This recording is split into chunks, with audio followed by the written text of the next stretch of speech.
Hello students, कैसे हैं आप सब लोग। उम्मीद करती हूँ सब अच्छे होंगे और स्वस्थ होंगे। मैं Meena Rana ICT virtual class में आपका स्वागत करती हूँ। स्टूडेंट्स, हम पढ़ रहे हैं क्लास 7 की हिंदी। प्रीवियस लेक्चर में हमने शब्द निर्माण का एक टॉपिक पढ़ा जिसमें उपसर्ग हम पढ़ रहे थे और उपसर्ग की हमने आपको परिभाषा बताई और साथ में प्रत्यय की भी परिभाषा बताई थी। उपसर्ग क्या होते हैं? वे शब्द जो मूल शब्द के आगे से जुड़ करके एक नए शब्द का निर्माण करते हैं, एक नए शब्द को बनाते हैं, उन्हें हम उपसर्ग कहेंगे। और प्रत्यय क्या होते हैं? वे शब्द या शब्दांश जो मूल शब्द के पीछे जुड़कर, दो चीजों में यहाँ पर देखेंगे, आपके उपसर्ग मूल शब्द के आगे से जुड़ता है और प्रत्यय आपका मूल शब्द के पीछे से जुड़ते हैं, उन्हें आप क्या कहेंगे? वे आपके प्रत्यय कहलाते हैं। तो बेसिकली यहाँ पर उपसर्ग के तीन हमने यहाँ पर प्रकार पढ़े थे। उपसर्ग के तीन प्रकार में आपका संस्कृत से आए उपसर्ग, हिंदी के उपसर्ग और अरबी और फारसी के उपसर्ग। संस्कृत के उपसर्ग हम पढ़ रहे थे, यहाँ पर हमने अ उपसर्ग से कुछ नए शब्द बनाए, साथ में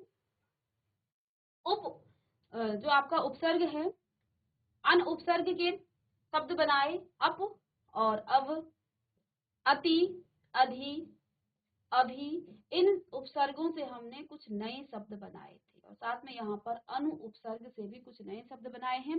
अब देखिए, आ उपसर्ग हम आज करेंगे, आ उपसर्ग से बनने वाले कुछ शब्द। ठीक है, चलिए। तो आ का मतलब यहाँ पूर्णता से है, यानी इसका अर्थ क्या है? पूर्णता। ठीक है, तो देखिए, मूल शब्द है आपका जन्म और इस पर आप आ उपसर्ग लगाएंगे तो आ जाएगा यहाँ पर आजन्म। ऐसे ही मूल शब्द आपका जीवन है तो ये आपका नया शब्द बन गया आजीवन। क्रमण आपका मूल शब्द है, इससे आक्रमण हो गया। शंका मूल शब्द है, आ उपसर्ग जुड़ेगा तो आपका आशंका।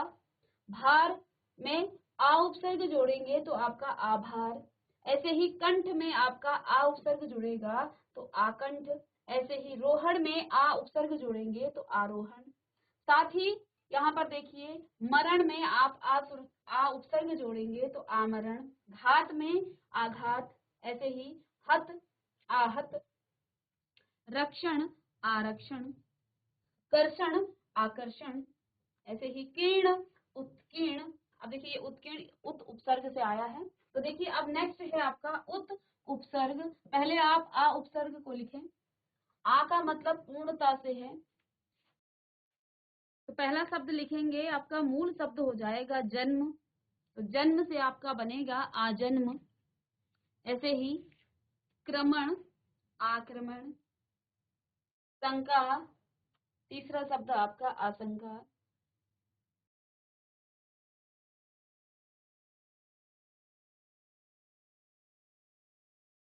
ठीक है, भार आभार। कंठ आकंठ। ऐसे ही रोहण में आप आ उपसर्ग जोड़ेंगे तो आरोहण। ऐसे ही जीवन में आ उपसर्ग जोड़ेंगे आजीवन। घात में आप आ उपसर्ग जोड़ेंगे तो आघात। चलिए, तो यहाँ पर तो मूल शब्द है आपका जन्म, इसमें आपने उपसर्ग जोड़ा, ये आपका उपसर्ग है। ठीक है, और ये कहलाएगा आपका मूल शब्द। ठीक है, मूल शब्द में आपने उपसर्ग आ जोड़ा तो आजन्म। आक्रमण आशंका, नए शब्द बन गए, शंका आशंका। भार आभार। कंठ आकंठ। रोहण आरोहण। कंठा उत, सॉरी ये उत में है। जीवन आजीवन। घात आघात। मरण आमरण। हत आहत। ऐसे ही रक्षण आपका आरक्षण और कर्षण आकर्षण। ठीक है, ये नए शब्द बने हैं आ उपसर्ग के और ये भी आपका संस्कृत का उपसर्ग है।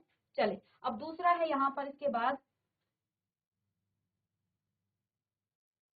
उत उपसर्ग। उत, ये आधा तौ का उच्चारण करता है, हलंत के साथ है। ठीक है, तो इसको आप आधा तौ की तरह लिख सकते हैं या कहीं आप हलंत के साथ प्रयोग करते हैं तो शब्दों के अकॉर्डिंग इसका प्रयोग होगा। बट ये जो लिखा है ये उ की मात्रा नहीं है, ये आपका हलंत है उत।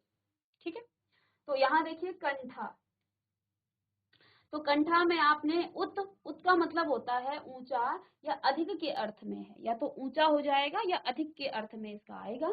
तो कंठा, उत्कंठा, ये आधा तो आपका यहाँ था जो आपका हलंत के साथ है, ठीक है। ये आपको मैं बार बार बताते आ रही हूँ कि ये आधा तो ये हलंत के साथ है, इसको आधे तो की तरह आप लिख सकते हैं। उत्धनतम, तो उत्तम ये आधा तो की तरह हमने यहाँ लिखा। उत्धनपात, उत्पात, ऐसे ही उत्धन योग, उद्योग, उद्योग, ठीक है। ऐसे ही उत्धन खनन, उत्खनन, और उत्धन भव आपका उद्भव। तो मूल शब्द आपके ये हैं कंठा, तम, पात, योग, खनन और भव, और इनमें जब आपने उत उपसर्ग लगाया तो आपको नए शब्द यहाँ मिले, उत्कंठा, उत्तम, उत्पात, उद्योग और उत्खनन और उद्भव। ऐसे ही कीर्ण, उत्कीर्ण, तीर्ण, उत्तीर्ण, घोष, उद्घोष, ऐसे ही सर्ग, उत्सर्ग, थान, उत्थान और तेजना, उत्तेजना। तो ये सभी शब्द, ये नए शब्द किससे बने हैं? ये उत उपसर्ग से मिलकर बने हैं। तो इनको भी आप लिख लें, ठीक है। या इसको समझ सकते हैं आप, इतने सारे शब्द आप एक दो शब्द लिखें, इसके बाद आप समझ सकते हैं कि कैसे आप इन शब्दों का निर्माण करेंगे, नए शब्दों का आप कैसे निर्माण करेंगे। तो ये है आपका उत उपसर्ग, इसका मतलब है ऊंचा या अधिक के अर्थ में, ठीक है।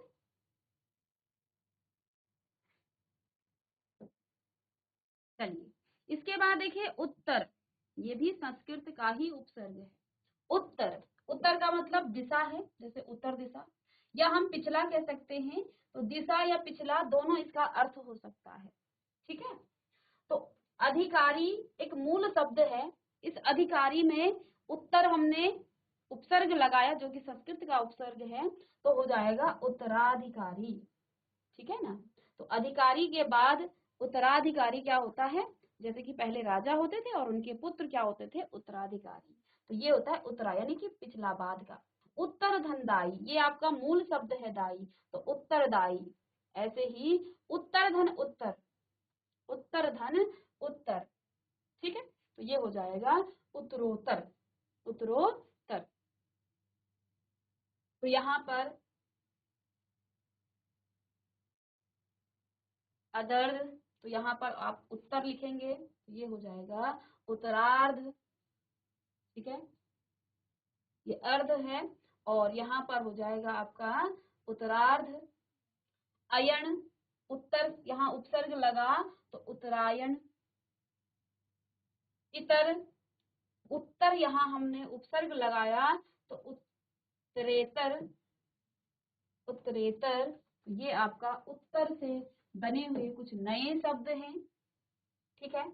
और साथ में यहाँ पर अब देखिए 12th है यहाँ उप उपसर्ग। अब इसको जल्दी से आप समझ लीजिएगा, ठीक है। और देखें युक्त, तो हो जाएगा उपयुक्त। उप उपसर्ग, उप का मतलब सम्मान, और या फिर गौण के अर्थ में, ठीक है ना। तो इसके अर्थ भी लिखने हैं आपके, उप का मतलब। तो युक्त आपके पास मूल शब्द है, इसी में आपने उप जोड़ा तो उपयुक्त। योग आपके पास मूल शब्द है उपयोग, ठीक है।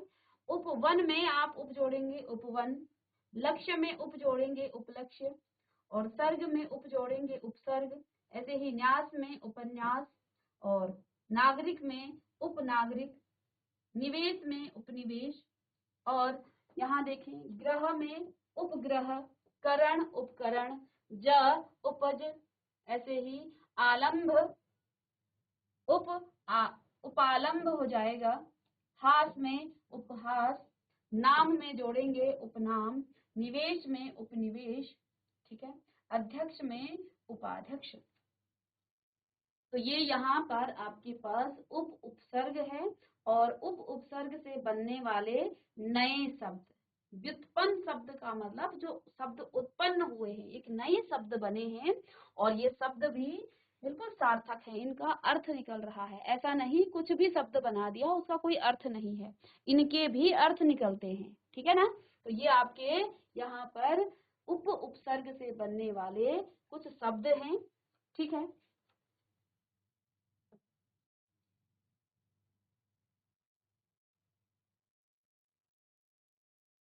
इसके बाद नेक्स्ट है, ये संस्कृत के ही उपसर्ग हैं, ठीक है। दुस, ये आदर्शों की तरह यहाँ पर इसका उच्चारण आधा सौ की तरह है, या दुह या दुसु। तो इस प्रकार से आप ये तीन यहाँ पर शब्द हैं, इसका मतलब हो जाता है बुरा या फिर कठिन के अर्थ में, ठीक है ना। तो दुस ये हलंत के साथ है, जो ये लिखा हुआ है ना दुस, ये हलंत के साथ, इसको आप आधा सौ की तरह लिख सकते हैं, आधा सौ की तरह लिख सकते हैं, ठीक है। तो यहाँ साहस में यदि आप दुस लगाएं तो हो जाएगा दुस्साहस, और एक नया शब्द बना है और इसका भी अपना एक अर्थ है, ठीक है। ये दुह, ये हलंत ह जो है, ये ह का यहाँ पर उच्चारण करता है। धन शासन, क्योंकि ये भी आपका क्या है, यहाँ पर उपसर्ग है, तो ये हो जाएगा दुशासन, दुशासन।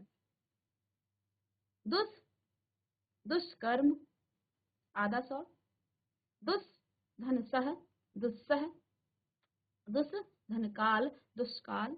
ऐसे ही दुर्धन व्यसन, दुर्व्यसन, और दुर्धन लाभ, लभ, दुर्लभ, दुर्धन जेय, दुर्जेय, दुर्धन गम, दुर्गम, और दुर्धन आशा, दुराशा। इसी प्रकार से दुष्धन तर, दुस्तर, दुह धन साध्य, दुसाध्य।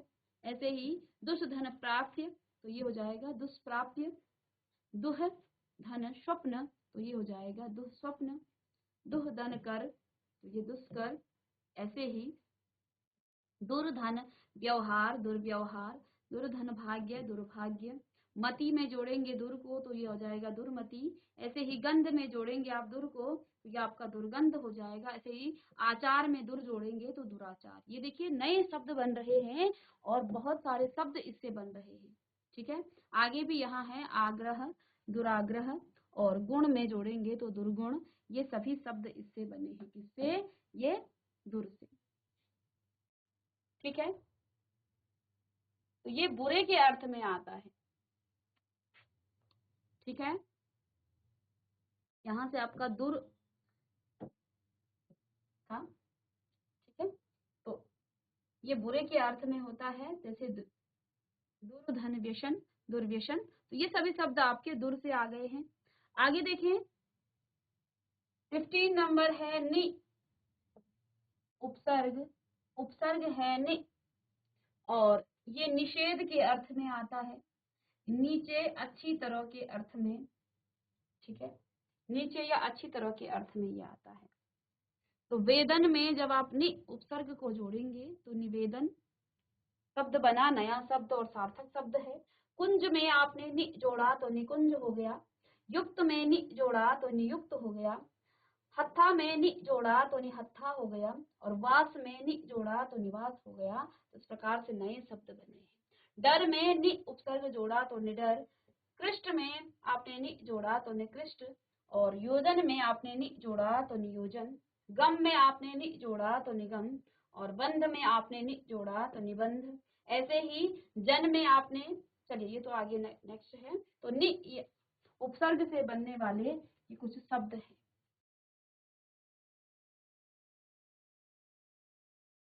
ठीक है। चलिए, इतने सारे शब्द अगर नहीं भी लिखना चाहें तो इसको सुन लें, इसको आप समझ लें, और आप इसको समझ करके कुछ शब्दों को लिख करके उनके अर्थों को लिख करके आप इनको समझ लें। इसके बाद निर, निश और निश और निर, इस प्रकार से जो है ये आपके उपसर्ग हैं। इसका मतलब होता है रहित या बिना के अर्थ में, ठीक है ना। तो अब देखें, गुण में आपने जोड़ा निर, और ये रो आप जानते हैं हलंत के साथ है तो निर्गुण हो गया। ऐसे ही जन में निर जोड़ा तो निर्जन हो गया। इसी प्रकार से धारण में निर जोड़ा तो निर्धारण, और आप जानते हैं रॉ को आप ऊपर लगाते हैं, ये आधा रॉ का उच्चारण करता है, और इसका जो प्रोनाउंसिएशन है, इसका जो उच्चारण है, ये इस धा से पहले आ जाता है, ठीक है ना। तो इसका उच्चारण पहले, और ये जो हलंत के साथ है ये आधा रॉ का उच्चारण करता है। भय धन निर तो निर्भय, रॉ यहाँ लग गया। रॉ के हमने अलग अलग प्रयोग आपको बताए थे, कहाँ कहाँ आप रॉ का प्रयोग करते हैं, किस प्रकार से रॉ को लगाते हैं। निषधन संदेह तो निसंदेह, ये आधा सौ की तरह लिखा जाएगा, और स्वार्थ में आप निस जोड़ेंगे तो निस्वार्थ हो गया, ठीक है। इसी प्रकार से यहाँ पर आपका निषधन पक्ष, पक्ष में आपने निश जोड़ा, ठीक है। ये आपका दान दंत्य सौ है, ठीक है। निश धन पक्ष तो निष्पक्ष, ऐसे ही दोष में निर जोड़ा तो आपका निर्दोष, तार में निश जोड़ा तो निस्तार, इसी प्रकार कपट में निश जोड़ा तो निष्कपट, ऐसे ही आकार में आपने निर जोड़ा तो निराकार, ठीक है। और ये संधि से जुड़ेगा, र में आ जोड़ेंगे तो रा हो जाएगा, ठीक है। और ऐसे ही निष्क्रिय में निष्क्रिय, तो ये आपके सभी किससे जुड़ेंगे, ये संधि मैंने आपको पढ़ाई है, वहां से आपको ये कर लेना है। अब इसके बाद नेक्स्ट है पर या परा। पर या परा इसका मतलब विपरीत या दूसरे के अर्थ में। तो अब देखिए मूल शब्द है आपके पास सर्ग, तो इस पर आपने पर उपसर्ग जोड़ा तो हो गया परसर्ग, ठीक है। ऐसे ही अधीन में पर जोड़ा तो पराधीन, क्रम में पर जोड़ा तो आपका पराधीन, जीवी में पर जोड़ा तो परजीवी, तंत्र में पर जोड़ा तो परतंत्र। इसी प्रकार मूल शब्द है उपकार, उपकार में पर जोड़ा तो आपका परोपकार। ऐसे ही लोक में आप पर जोड़ेंगे परलोक आपका आएगा, मिल जाएगा। अस्त में पर जोड़ेंगे तो परास्त हो जाएगा। अ और र का मेल फिर से आपको यहाँ पर क्या बताएगा, ये अ और अ का मेल होगा आ, तो परास्त हो जाएगा। पर में उपजीवी में पर जोड़ेंगे तो परोपजीवी, और बैंगनी में परा जोड़ेंगे तो ये आपका क्या हो जाएगा, परा बैंगनी, ठीक है। तो ये पर उपसर्ग से और परा उपसर्ग से बनने वाले कुछ शब्द हैं आगे यहाँ पर। नेक्स्ट है आपका परी। परी का जो अर्थ है वो आपका पूर्व चारों ओर के अर्थ में है, या तो पूर्व या चारों ओर के अर्थ में है, ठीक है। तो यहाँ देखिए आवरण मूल शब्द है, इसमें पर्यावरण बहुत इंपॉर्टेंट है। देखिए हम शब्दों का निर्माण कर रहे हैं, मूल शब्द आपके पास हैं, मूल शब्दों में आपने उपसर्ग जोड़ने हैं और उन उपसर्गों से यहाँ पर आपको मिल रहे हैं कुछ नए शब्द, और वो भी बड़े सार्थक शब्द हैं। सबके अर्थ निकलेंगे, निरार्थक शब्द नहीं होंगे, क्योंकि यदि इनके अर्थ ही नहीं निकले तो फिर ये शब्द नहीं कहलाएंगे, ठीक है ना। तो देखिए व्यस्त, व्यक्त में आप क्या जोड़ेंगे, परी, तो यहाँ पर हो जाएगा परी व्यक्त। वेश में आप परि जोड़ेंगे परिवेश, शिष्ट में आपने परि जोड़ा तो परिशिष्ट, भाषा में परि जोड़ा तो परिभाषा। ऐसे ही सर में परि जोड़े परिसर, चारिका में परि जोड़ा तो परिचारिका, और पूर्ण में परि जोड़ा तो आपका परिपूर्ण, इक्षक में परि जोड़ा तो परीक्षक, और पक्व में आपने परि जोड़ा परिपक्व, हास में परि जोड़ा तो परिहास, ठीक है। तो देखें किस प्रकार से सिर्फ और सिर्फ उपसर्ग को जोड़कर किसी भी मूल शब्द में आपके किस प्रकार से नए शब्द बन रहे हैं, ठीक है ना। तो अब है आपके पास प्र उपसर्ग, और प्र उपसर्ग भी आपका संस्कृत का ही उपसर्ग है। चलिए प्र उपसर्ग से कौन कौन से नए शब्द बनते हैं। मूल शब्द है आपके पास योग, प्र जोड़ेंगे प्रयोग, एक मूल और सार्थक शब्द है, नया शब्द है। यत्न आपके पास एक शब्द है, मूल शब्द, इसमें प्र जोड़ा तो प्रयत्न। बंध आपके पास मूल शब्द है, प्र जोड़ेंगे प्रबंध। शासन आपके पास एक मूल शब्द है और इसी से बनता है प्रशासन, प्र जोड़ करके। गति आपके पास मूल शब्द है, प्र आप जोड़ेंगे तो प्रगति। दक्षिणा आपके पास क्या है, मूल शब्द, इसमें प्र जोड़ेंगे प्रदक्षिणा, ठीक है। स्थापित और प्र जोड़ा तो प्रस्थापित। इसी प्रकार से कृति आपके पास एक मूल शब्द है, प्र जोड़ा तो प्रकृति। कोप प्रकोप, कोष्ठ प्रकोष्ठ, लोभी प्रलोभी, दक्षिणा प्रदक्षिणा। ऐसे ही बोधक प्रबोधक, शांत प्रशांत। तो ये आप सभी शब्द बने हैं प्र उपसर्ग से, ठीक है। तो आपने मूल शब्द लिखने हैं, प्र उपसर्ग का मीनिंग लिखेंगे, एक शब्द लिखेंगे, बाकी सभी शब्द आप स्वयं करेंगे, ठीक है। चलिए इसके बाद आपका है प्रति उपसर्ग। प्रति का यहाँ पर जो अर्थ है वो विरोध है कि सामने या सामने के अर्थ में, दो अर्थ हैं, विरोध या फिर सामने के अर्थ में, ठीक है ना। तो एक शब्द है, आप जानते हैं ये मूल शब्द है, एक में आपने प्रति जोड़ा तो हो गया प्रत्येक, ठीक है। और यहाँ आप संधि के माध्यम से इन दो शब्दों को जोड़ेंगे, इ धन ए आपका ये हो जाता है, ठीक है ना। तो प्रतिधन उत्तर प्रत्युत्तर ये संधि के माध्यम से, इच्छा में प्रति जोड़ा तो प्रतीक्षा। तो देखिए संधि को मैंने डिटेल में पढ़ाया था और वो संधि आपको यहाँ शब्द निर्माण में भी मदद करेंगे। यदि आपने संधि नहीं पढ़ी है तो ये शब्दों के निर्माण में यहाँ दिक्कत हो जाएगी। यहाँ पर आप प्रति एक नहीं लिख सकते हैं, इसको लिखा जाता है प्रत्येक। इसके लिए आपको दो शब्दों को जोड़ करके नए शब्द को बनाना आना चाहिए। इसके लिए नियम है संधि। आप संधि के माध्यम से इन दो शब्दों को जोड़ेंगे और यहाँ आप देख पाएंगे यहाँ पर ए धन ए जोड़ेगा और ये हो जाएगा और ये आधा तो यहाँ पर रह जाता है, ये आपको बताया है। प्रतिधन उत्तर प्रत्युत्तर ये भी यहाँ पर देखें दो शब्दों के मेल से एक नया शब्द बना है, ठीक है ना। तो इसीलिए आपको उपसर्ग और प्रत्यय संधि के बाद पढ़ाया जा रहा है। प्रतिधन अक्ष प्रत्यक्ष, क्रिया में प्रति जोड़ा प्रतिक्रिया, ये तो सीधे आ गया। आक्रमण में प्रत्याक्रमण, ऐसे ही ध्वनि में आपने प्रति जोड़ा तो प्रतिध्वनि, अर्पण में आपने प्रति जोड़ा तो प्रत्यर्पण, आगत में प्रति जोड़ा तो प्रत्यागत, और आसी में प्रति जोड़ा तो प्रत्यासी, उत्पन्न में प्रति जोड़ा तो प्रत्युत्पन्न, आरोप में प्रति जोड़ा तो प्रत्यारोप। चले इसको लिखें।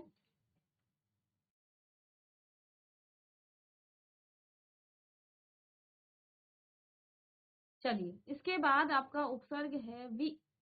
अब देखिए कुछ शब्द लिखाएंगे, बाकी आप इसको जल्दी से हम इसको करेंगे क्योंकि आर भी हमें यहाँ पर उपसर्ग पढ़ने हैं, बहुत सारे उपसर्ग हैं, ठीक है। और ये तो अभी हम सिर्फ संस्कृत के उपसर्ग पढ़ रहे हैं, इसके बाद आपके पास आते हैं हिंदी के उपसर्ग, ठीक है ना। तो चले इसको लिखें। अब आपके पास आता है 21 नंबर में वि उपसर्ग। वि का मतलब हो जाता है उल्टा या फिर अलगाव विशेष के रूप में, अर्थ में। तो देखें पक्ष में वि उपसर्ग जोड़ा विपक्ष। फल आपके पास एक मूल शब्द है और यदि आप इसमें वि जोड़ें तो विफल हो जाएगा। ज्ञान में विज्ञान हो जाएगा। देख रहे किस प्रकार से नए शब्दों का निर्माण हो रहा है। वाद में आपने वि उपसर्ग जोड़ा तो विवाद हो गया। स्मृति में आपने वि उपसर्ग जोड़ा तो विस्मृति हो गई। शम में आपने वि जोड़ा तो विषम हो गया। इस प्रकार से वश में आपने विवश यहाँ हो गया। क्रय में वि जोड़ेंगे तो विक्रय। ग्रह में आप वि जोड़ेंगे तो विग्रह। नाश में आप वि जोड़ें तो विनाश, और नम्र में वि जोड़ें तो विनम्र। मुख में आप वि जोड़ें तो विमुख। और ये आपके सभी शब्द जो हैं वि उपसर्ग से बनने वाले शब्द हैं, जिसका अर्थ होता है उल्टा, अलगाव या विशेष के अर्थ में। चलिए इसे नोट करें।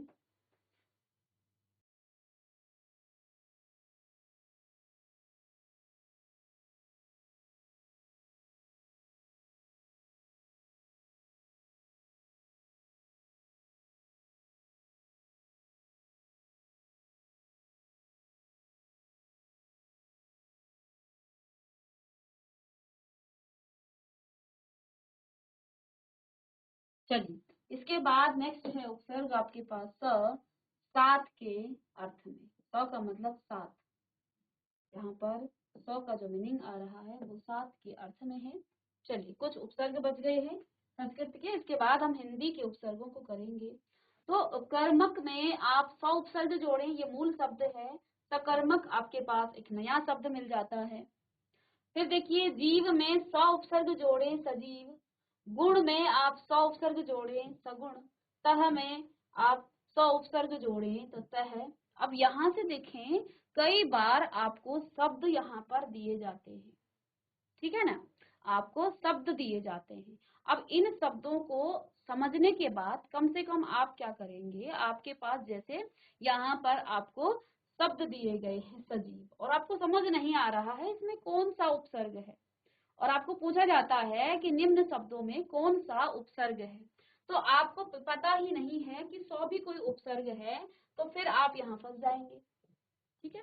तो इन शब्दों से हमें जो है कम से कम देखो, जब भी आपको यहाँ से उपसर्ग निकालना हो तो आप मूल शब्द को निकाल लें, और जब आप मूल शब्द को निकाल लेंगे तो आपको बचा हुआ शब्द उपसर्ग मिल जाएगा, ठीक है ना। जैसे यहाँ पर यदि आपको गुण सगुण दिया जाए तो इसमें से आप मूल शब्द को निकाल लेंगे। मूल शब्द यहाँ का आपका क्या हो जाएगा गुण, और ये स आपका उपसर्ग बच जाएगा।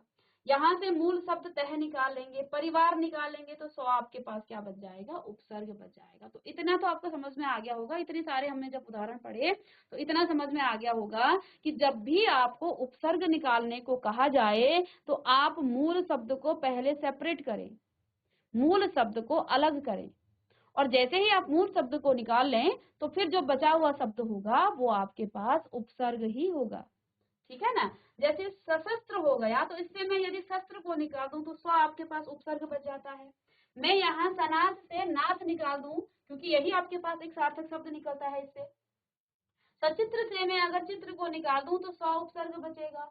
सफल से आप मैं यदि फल निकालूं तो स्व उपसर्ग बचेगा, स्व शब्द आपको बचेगा, यही उपसर्ग होगा। रस, सरस से आप निकाल दें रस को तो ये आपका यहाँ से चेतन। तो आपने उपसर्ग को पहचानने के लिए, उपसर्ग निकालने के लिए आप मूल शब्द को सेपरेट करेंगे, मूल शब्द को अलग करेंगे, और जैसे ही आप मूल शब्द को अलग करेंगे तो आपको आपका उपसर्ग मिल जाएगा, ठीक है। चलिए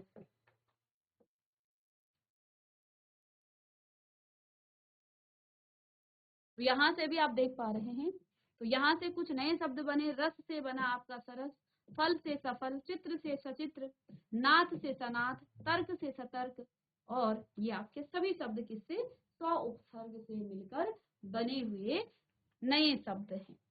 शस्त्र से सशस्त्र, परिवार से सपरिवार। इसके बाद है आपके पास सम उपसर्ग। क्या है, सम उपसर्ग, जिसका मीनिंग है एकत्रित या अच्छे के अर्थ में।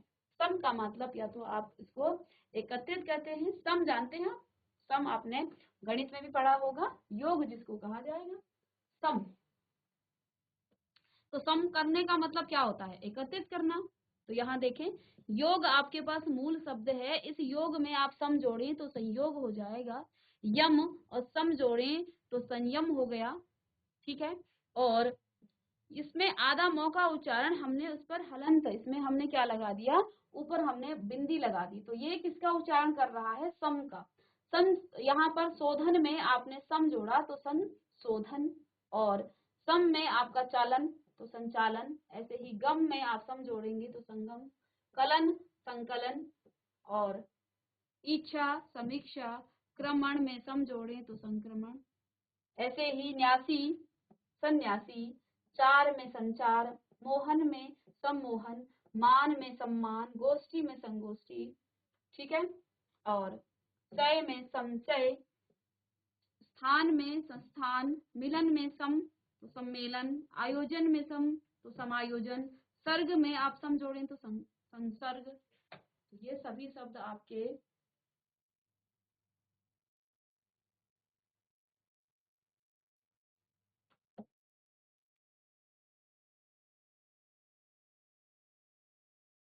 चलिए, इसके बाद यहाँ दो उपसर्ग बच गए हैं और फिर आपके हैं हिंदी के उपसर्ग। अब यहाँ पर सु उपसर्ग भी आपका संस्कृत का ही है। सु का मतलब जानते हैं, शुभ या अच्छे के अर्थ में। तो कर्म में आप जोड़ेंगे सु, सुकर्म, पुत्र में सुपुत्र, फल में सुफल, और मंगल में सुमंगल, उक्ति में सुक्ति हो जाएगा, ठीक है, मूल शब्द है। संस्कृत में सु जोड़ें तो सुसंस्कृत, और शिक्षित में आप सु जोड़ें तो सुशिक्षित, मधुर में आप सु जोड़ें तो सुमधुर, शोभित में आप सु जोड़ें तो सुशोभित, और रक्षा में आप सु जोड़ें तो सुरक्षा। तो ये सु यानी कि अच्छे के अर्थ में या शुभ के अर्थ में यहाँ पर इसका अर्थ आ जाता है। तो इससे बनने वाले कुछ नए शब्द ये। अब इसके बाद अंतिम यहाँ पर आपका संस्कृत का उपसर्ग बच गया है, वो है आपका स्व।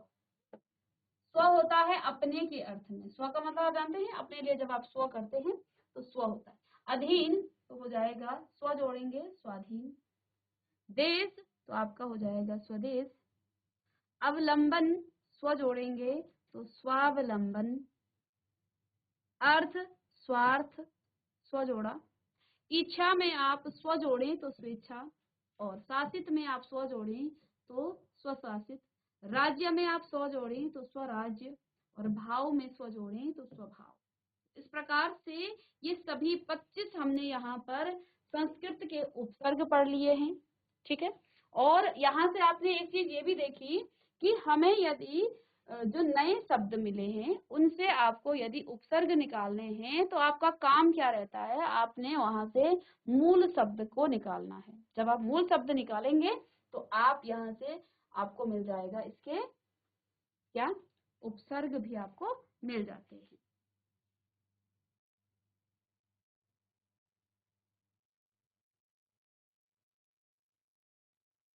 ठीक है। अब इसके बाद आपके पास, जैसा कि हमने उपसर्ग के 3 प्रकार पढ़े, 3 भेद पढ़े। पहला आपका संस्कृत के उपसर्ग, फिर दूसरा आपका हिंदी के उपसर्ग, और फिर अरबी और फारसी के उपसर्ग। तो कल की क्लास में हम यहाँ पर हिंदी के उपसर्गों को पढ़ेंगे, और इससे पहले जितने हमने 25 संस्कृत के उपसर्ग और उनसे बनने वाले जो नए शब्द हैं, साथ में मूल शब्दों के साथ किस प्रकार से आप उपसर्ग को जोड़ते हैं, इसके बाद नेक्स्ट क्लास में हिंदी के उपसर्गों। तो बच्चे मिलते हैं नेक्स्ट लेक्चर में, तब तक के लिए थैंक यू।